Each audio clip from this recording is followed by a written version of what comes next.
Ардақты ағайын, бұл бірге таңдаймыз бағдарламасы. Біз өздеріңізбен тікелей эфирдеміз. Бағдарламамызды әрі қарай жалғастырайық. Күз мезгілі басталғалы жылы жемпірлер мен сәнді плащтар гардеробымыздан маңызды орын алуда. Соңғы 2 жылда сән әлемінде сұранысқа ие кардигандар бұл жылы да трендтен қалмайтын деп отыр. Биылғы маусымда кардиганды немен киюге болады? Және оны өз қолымызбен тігіп алу қаншалықты мүмкін?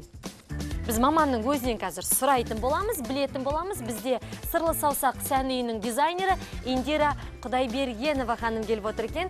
Индира ханым, сәлеметсіз бе? Студиямызға қош келдіңіз. Көңіл күйіңіз қалай, жақсы ма? Керемет, рахмет. Біздің Индира тұрақты көрерменіміз, және де бағдарламамызға алғаш рет қатысып отырған жайы бар. Ал Индира, мен ойымша ойлайын, бағдарламаны сіздің Сырлы саусақ сән үйінен қыздарыңыз келген болатын, біраз нәрселерді көрсетіп үйреткен болатын. Енді сіз де бүгін немен бізді қуантпақсыз? Бүгін біз жаңа кардиган пішіп үйренеміз. Бүгінгі күні бұл материал қатты трикотаж матасы. Бұл матадан біздер кардиган істейміз. Қандай мата? Қатты тығыз трикотаж. Трикотаж. Трикотаж. Кардиганды стрейч па? Жоқ, стрейч емес, қатты тығыз. Созылатын болғандықтан мен ойлап тұрмын стрейч па деп. Кардиганды негізі жаңадай букле, қатты трикотаждан немесе жаңадай пальтоның тығыз маталарынан істеуге болады. Ең алдымен қазір біздер қалай істеуге болады көрсетейік? Жасай беріңіз. Қалай бірінші пішеміз? Қанша метрлік мұнау? Мұнау 2 метр. 2 метр. Біз қалай, ұзындығын қандай қыламыз? Ұзындығын тізеден төмен қыламыз. Сәл жоғары қыламыз, жақсы? Бұнда бір тұтас жаңадай жеңді бір бүтін кардиган шығады бұдан. Қалай тез істеу жолын көрсетейін. Жақсы. Тамаша. Яғни қазір сіз қия беріңіз. Сыза беріңіз. Күз мезгілі болғаннан кейін әрине қазір ер азаматтарда, тіпті біздің балаларымыз да, қыз келіншектер де жылы киім кие бастайды. Ол ешқандай. Енді соған тез тігілетін, тез оңай жасалынатын және де тез пішілетін жылы трикотаж матасынан жасайтын кардиганды бірге тігіп үйренеміз. Ол қалай жасалу керек? Қазір оның пішілу тәсілінде көрсетудеміз. Яғни ең алдымен мойын ойынсынан және бүтін жерден 8 см береміз. Және оны төмен түсіріп 4 қылып белгілеп аламыз да, ойынды қылып сызамыз. Және одан кейін мойыннан, жаңа сізден көрсетіп жіберейін, жарай ма? Мына иықтан төменгі қарай белдігін аламыз да, ол белдікті неден мойыннан төменгі қарай сызамыз. Сызап белгілеп аламыз. Яғни мына жерден қазір сантиметр өлшеп жіберіңіз, мынау сәл сызғышпен. Яғни міне қарасаңыз, мойыннан белге дейін. Белге дейін өлшеп аламыз. 35 сантиметр деп алайық. 35 сантиметр деп алдық. 35 деп алайық. Немесе 35 сыртқа киім болғасын, жерде үлкендеу қылып 10 сантиметр қоса беруге болады. Жақсы. Қосып белгілеп алғаннан кейін төс өлшемін өлшеп алып, одан кейін оны 4-ке бөліп, оны сызық қылып белгілеп аламыз. Белгілеп аламыз да, одан кейін кардиганның ұзындығын белгілейміз төменге қарай. Төменге қарай белгілейміз. Және ойынсынан бастап, жеңнің ұзындығына дейін өлшеп алып, бұл өлшемді жеңге қарай береміз. Жеңге қарай бергеннен кейін, бұны 60 деп ала берейік.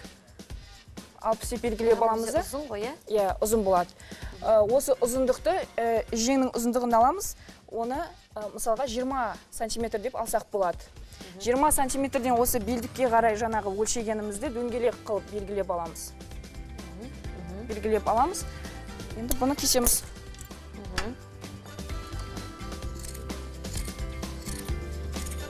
Яғни біз матаны 4-ке бөліп алдық қой? 4-ке бөліп алдық. 4-ке бөліп алдық. 4-ке бөлгеннен кейін мына ұшын, мойнын біз былайынан шығарып алдық. Кейін мойыннан белге дейін сантиметрді өлшедік. Бұл денесі, Денесі. Мынау ұзындығы. Мынау ұзындығы. Ал ұзындықтан мына жерге дейін біз қанша сантиметр өлшедік?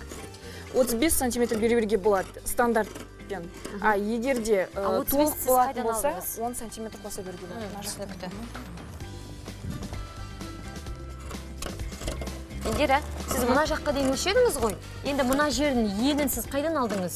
Әлде стандартты есептеп алып отырсыз ба? Омыраудың өлшемін, төстен өлшеп аламыз. Сол төстен шыққан санды төртке бөлеміз. Белден мойнынан түскенді төртке бөліп, мына сызыққа белгілейміз. Түсінікті.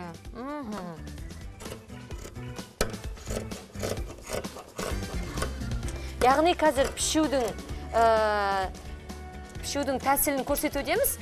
55-37-76 біздің байланыс нөміріміз, және де WhatsApp, Instagram парақшамыз сіздер үшін жұмыс жасап тұр. Құрметті көрермендер, бүгін біз қыздарға, әйелдерге арналған, яғни жылы келіншектерге арналған жылы кардиганды пішу және тігу тәсілін көрсетудеміз. Қазіргі бізге қажетті киімнің түрі. Егерде өздеріңіз қаласаңыздар, тігіп алам десеңіздер, біздерде әрине бірге таңдаймыз бағдарламасы ұлттық арнадан тегін сабақ. Былайша айтқан кезде шеберлік сабағы, мастер-класс деп айтуға болады. Мұқият қарап, жазып, үйреніп, видеоға түсіріп алсаңыздар болады. Кім соны бүгін үйренеді, соны бізге фотоға түсіріп, не болмаса видеоға түсіріп, біздің арнайы парақшамызға жіберіңіздер. Біз сіздерді екінші күні, не болмаса бір-екі күннен кейін бағдарламамыздан көрсетеміз. Өйткені бізге де сіздің жасағаныңыз қызық. Соны да көргіміз келеді, құрметті көрермен. Ал егерде кішкентай балаларыңызға, қыздарыңызға да осы қалдық матадан тігіп алуға болады. Өйткені 2 метр мата қызыңызға және анасына да жететін сияқты, иә? Жетеді. Міне, мына жерде тұрған жылы кардиганды өздеріңіз көріп отырғандай біздің дизайнер қызымыз өзі тігіп алған екен. Сырлы саусақ сән үйесінің туындысы. Енді тағы да бір айтатын болсам, мойнын біз матаны төртке бүктейміз, түсінікті болу үшін. Өзім бір дизайнер сияқты түсіндіріп өтейінші. Ауызша, иә? Төртке бүктейміз, соның ұшын, шеткі жағын. Яғни, міне көрдіңіз ба? Қиып алды ғой. Міне. Яғни, мойны. Сол төртке бүктелгені біз қиып алдық. Сосын мойыннан, мынау белге дейін 35 сантиметр шықты. Біз қалың киім болғаннан кейін 10 сантиметр қостық. Яғни, біз 45 сантиметр қылып, осы ұзындығын біз сызып алдық.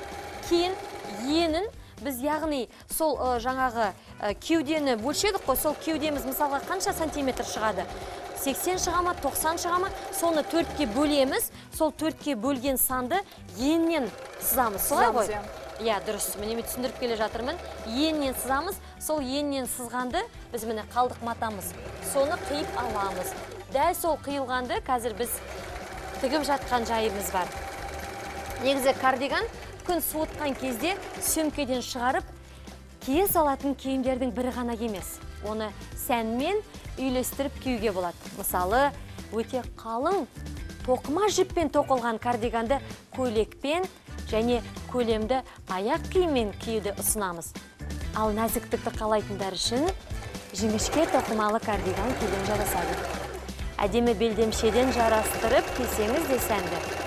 Келе жатқан маусым үшін кардиган мен кроссовка үйлесім табары сөзсіз. Ардақты ағайын, біз тікелей эфирде. Қазір бізде Индира, біздің отандық дизайнеріміз жылы жаңағыдай трикотаж матасынан кардиган жасап көрсетуде. Және де тағы да айта кететін, бүгін бізде 24-ші шын жүректен атты қайырымдылық шара өтуде. Барлық көріп отырған қазір ұлттық арнаның көрермендеріне айтарымыз, осы шараға, қайырымдылық шараға атсалысуға шақырамыз. Әрине, арнайы телефондар бар, не болмаса біздің бірге таңдаймыздың парақшасына да дайректке жазсаңыздар болады. Көмекке мұқтаж жандар, менің өзімнің жеке парақшама да жазыңыздар, хабарласыңыздар. қолдан келгенше көмектесуге әрқашанда дайынбыз. Әрине жақсылықтың үлкені кішісі болмайды, сондықтан барлығымыз бірігіп көмектесейік, атсалысайық. Қолдан келгенше көмек көрсетейік, ардақты ағайын. Енді міне біздің кардиганымыз дайын болды деуге болады. Сізге көрсет. Сіз кеп қараңыз. Біз теріс жағы ма, әлде мына оң жағы ма? Мына оң жағы. Мына оң жағы екен. Керісінше.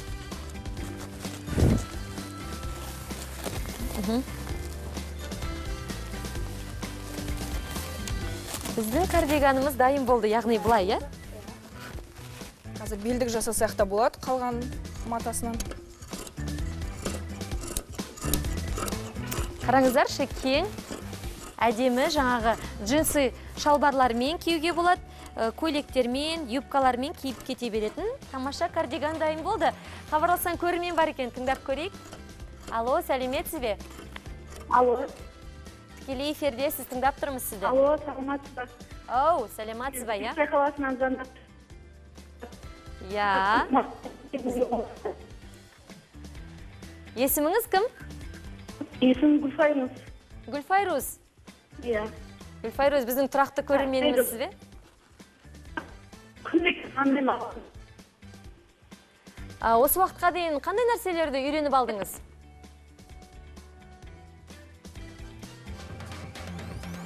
Гүлфайрус, байланысымыз үзіліп кеткен сияқты, яғни Гүлфайруздың сұрағы қандай материалдан тігуге болады дейді. Қатты трикотаждан болады.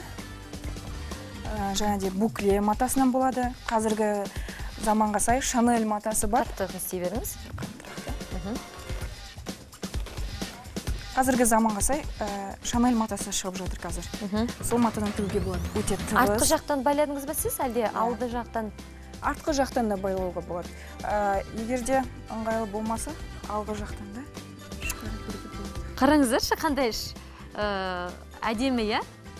Аз уақыттың ішінде бізде тікелей эфирде бірге таңдаймыз бағдарламасы көріп отырғандай тек қана нәтижеге жұмыс жасайды. Біздің осындай қазақтың қыздары пысық, жігіттері де сондай өнерлі, шебер. Барлығын тез-тез пысық кәдімгідей жасап тастайды. Міне, көп рахмет. Индира, сізге, яғни тапсырыс берем десе, арнай сырлы саусақ сән үйінің өзінің жеке парақшасын біз өзіміздің парақшадан көрсететін боламыз. Тапсырыс берем дейтін жандар болса, Қазақстанның түпкір-түпкірінен, ауыл аймақ, аудандардан, қалалардан тапсырыс түссе қабылдайсыздар, я? Және де жібере аласыздар, солай емес пе? Әрине. Мен сізге соны тілеймін. Әрине, әр дизайнер өзінің тек қана біздің елде ғана емес, менің ойымша әр мемлекеттен, әр елден хабарласса, ол қуанатын жайт сияқты. Өйткені сіздің өзіңіздің дизайнерлік киіміңізді Американың қыздары киіп жүрсе, Италияның қыз-келіншектері киіп жүрсе, жақсы емес пе? Менің ойымша, осындай бір әдемі маталардан сәл бір қазақ өзіміздің отандық бір стилімізді қосу керек сияқты деп ойлаймын, я? Оның үстіне өте тез. Кардиган атауы офицер Джеймс Кардиганның құрметіне берілген. Қырым соғысында солдаттар осындай тоқыма жакетпен жылынған екен. Бұрынғы ағылшын полкі жүннен тоқылған әскери салтанатты форма кесе, бүгінгі жігіттер жейденің сыртынан классикалық түрде кигенді ұнатады. Бұл әмбебап киім, ер азаматтар мен әйелдерге де арналған. Әрі кез келген киіммен үйлесе береді. Яғни, WhatsApp-тан сұрақ кеп жатыр. Индира, мынау біздің кардиганның дейді, шет жақтары тігілмей ма дейді, көмкерілмей ма дейді. Бұл мата әдейі ондай тігісті қажет етпейтін мата. Матаның жалпы түрі болады. Жаңағы бұл тығыз болғандықтан, болады әрине. Бұл тығыз болғандықтан, бұл жаңағы аберлог дейміз ғой, аберложно деп айтады. Ондай тігісті қажет етпейтін мата бұл. Ал егерде қатты сетінетін маталар болатын болса, олар әрине қажет етеді. Біз енді тікелей эфир болғасын, бұл жерге жаңағыдай қажет етпейтін, сетінемейтін, сондай матаны алып келуге тырыстық. Міндетті түрде тапсырыс беремін. Әрине. Өзіме қатты ұнады. Хабарласқан бір көрермен бар екен, тыңдап көрейік. Алло, сәлеметсіз бе? Тыңдап тұрмыз сізді. Алло, сәлеметсіз. Қайырлы күн, тікелей эфирдесіз. Алло. Менің сұрағым бар еді, мына кардиогтың матасын қай жерден алды? Сіз қай қаладан хабарласып тұрсыз? Астана қаласынан. Қай қаладан? Астана қаласынан. Астаналық біздің көрерменіміз. Мұндай матаны қайдан алсақ болады дейді. Бұл матаны жаңағыдай дүкендерден, магазиндерден алуға болады. Арнайы дүкен, мата сататын дүкендерден. Не болмаса базарда болады. Метрі қанша? Метрі 3,5 теңге. 2 метрлік болатын болса 7,000 теңгеге шығады. Яғни 3,5-7,000 теңгеден сатып алып, өзімізде жасап алуға болады. Үйден тұрмыстық жағдайда істеуге болады. Бұндай кардиганды егерде сіз дизайнерлардан алатын болсаңыздар, бағасы енді мен 100,000 теңгеге дейін барып қалады, оны жасырмайым. Егерде сіз осындай матаны алып, өзіңіз 7,000 теңгеге сатып алып, неге жасап алмасқа? Оны неге көріп үйреніп алмасқа? Индира ханым, көп рахмет сізге. Ардақты ағайын, біз қоштаспаймыз, жарнамадан соң әрі қарай жалғастырамыз. Бізбен бірге болыңыздар. Бүгін ұлттық арнада екінші рет мейірімділік пен ізгілікке үндейтін шын жүректен қайырымдылық телемарафоны. Еліміздің түкпір-түкпіріндегі мұқтаж адамдар анықталып, жәрдем көрсетіледі. Жомарт жандар көмек қолын созуға асыға. Әр өңірмен тікелей байланыс. Бір күн бойы ұлттық арна эфирінде шын жүректен.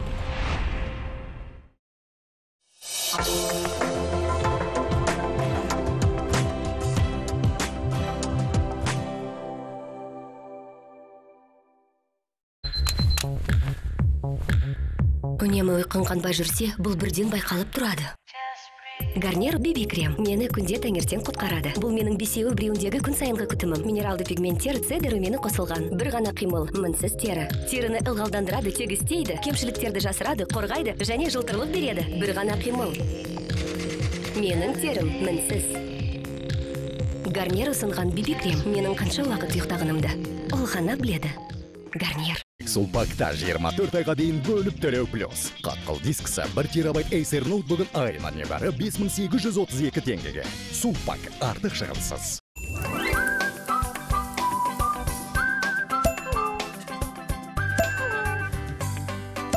Кока-кола. Сезіммен бөліс.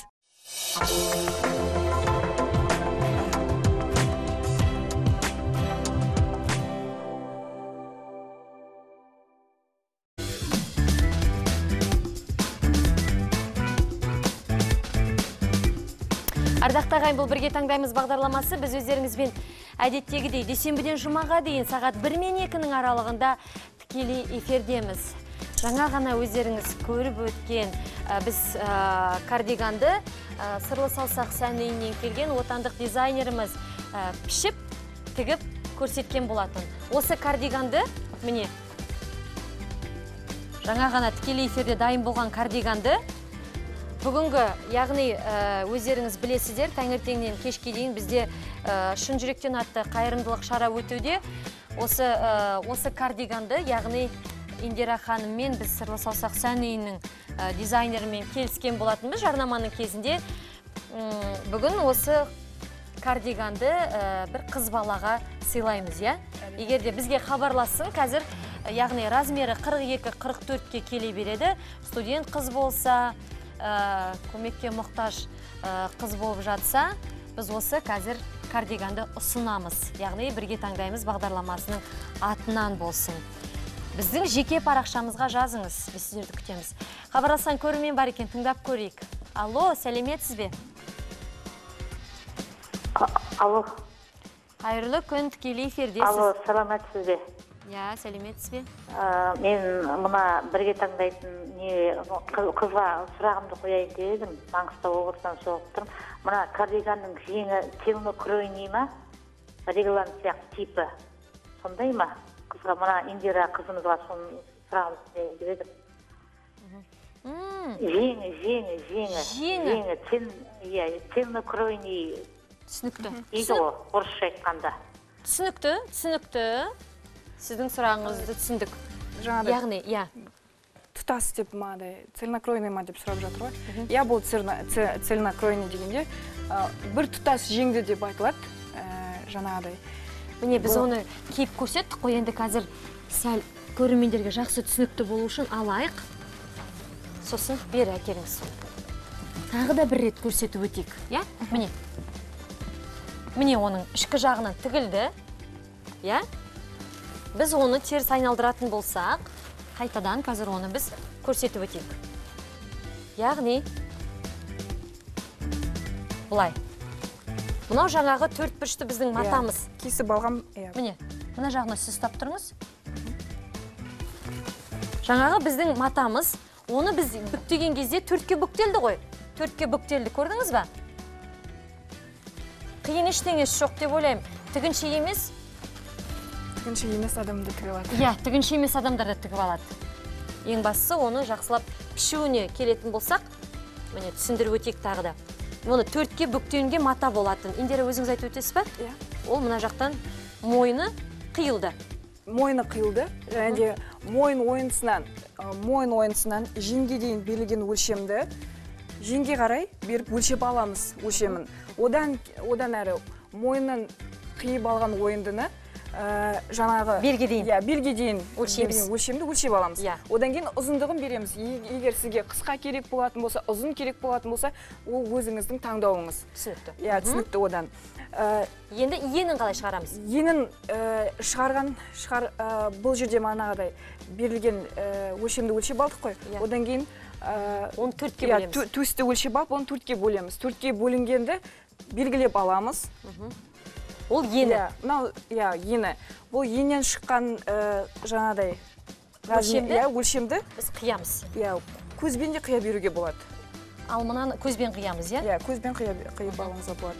Егер үлкендеу болатын болса, кішірек болатын болса, ол жаңағыдай өзіңіз жөндеп алып. Индира, енді бар ғой, бұл біз қазір авалды келген ғой. Ал енді авалды емес, оны біз былайынан бейтіп, және былай тіке қылып қиятын болсақ, онда ол кезде жүруге, немесе жаңағыдай заттарды алған кезде ол қажап жаңағыдай не болады. Қиындау болып кетеді. Сондықтан авалды қылып қиғаныңыз дұрыс екен. Қиған дұрыс. Сонда біздің осындай кардиганымыз, кең кардиганымыз дайын болды. Яғни бүгін көмекке мұқтаж бір қыздарымыз, студент қыздар болып жатса, біздің дайрекке жазыңыздар. Түстен кейін, бағдарламадан кейін сізге осы кардиган баратын болады. Енді WhatsApp-тың сұрағына да екен, бұның күтімі қалай дейді, қалай жууға болады дейді. Кір машинаға сала беруге болады? Сала беруге болады. Қолмен де жууға болады, кір машинаға да салуға болады. Өзіңіз білесіз қалай жасаңыз. Яғни трикотаж матасы ол жабысып қалмайды ма? Тығыздалып қалмайды. Тығыздалып қалмайды бұл мата. Жуу да оңай екен. Енді бізде мұна жаңа ілес пе? Мынаны көрсетейік. Мына кардиганның енді бұл қысқа, иә? Қысқа жеңді. Бұның да қазір теріс жағын айналдырайық.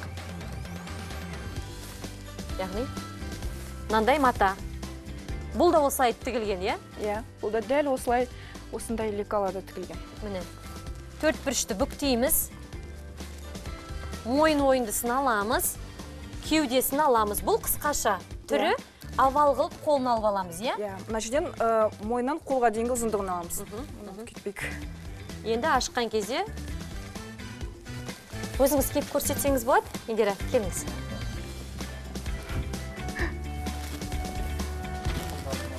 Әдемі